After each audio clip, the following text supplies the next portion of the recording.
তিনি শিক্ষিতা, তিনি আধুনিকা, তিনি বিতর্কিত বটে। তিনি মহুয়া মৈত্র, কৃষ্ণনগর থেকে জয়ী তৃণমূল সাংসদ মহুয়া মৈত্র সম্প্রতি শিরোনামে। এবার একেবারে সংসদে প্রধানমন্ত্রী নরেন্দ্র মোদীর উদ্দেশ্যে ছুড়ে দিলেন নিজের বক্তব্য। বক্তব্য তো নয়, যেন আগুনের গোলা। আগে জেনে নিন সংসদে কি বলেছিলেন মহুয়া। তিনি সংসদে বক্তব্য বলতে ওঠার সময়ে মোদী কক্ষ ছেড়ে চলে যাওয়ার জন্য উদ্যত হন।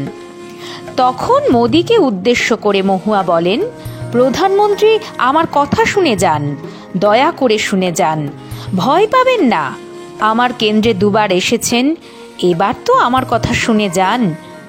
যদিও সে কথায় কর্ণপাত না করে মোদী চলে যান, তাতে অবশ্য মহুয়াকে দমানো যায়নি। বলতে থাকেন, আমাকে বসানোর কারণেই জনতা আপনার 63 জন সাংসদকে বসিয়ে দিয়েছে। 303টি আসন থেকে নেমে এসেছেন 240টি আসনে। আমাকে বসাবেন না, আরও মাসুল দিতে হবে। কুরুসভা হয়েছিল সংসদে। দ্রৌপদীর বস্ত্রহরণের চেষ্টা করেছিলেন দুঃশাসন। ধৃতরাষ্ট্র সেদিন অন্ধ ছিলেন। তারপর বলেন, দ্রৌপদীকে বাঁচিয়েছিলেন কৃষ্ণ, আমাকে সংসদে পাঠিয়েছে কৃষ্ণনগর। গত বছর মহুয়ার সাংসদ পদ খারিজ করা হয়। সেই বহিষ্কারের প্রতিবাদে এখন আবার নতুন করে গর্জে উঠলেন মহুয়া। ঘটনা হলো, বিতর্কে জড়ানো নতুন নয় মহুয়ার। অতীতে এমন অনেক ঘটনা উঠে আসছে সামনে। তা সে ধর্মীয় বিষয়ে মন্তব্য করেই হোক বা হোক মিডিয়ার সঙ্গে বিতর্ক। একবার এক রাজনৈতিক অনুষ্ঠানে সংবাদ মাধ্যমকে 2 পয়সার প্রেস বলে মন্তব্য করেন। চরম বিতর্ক সেই সময়ে।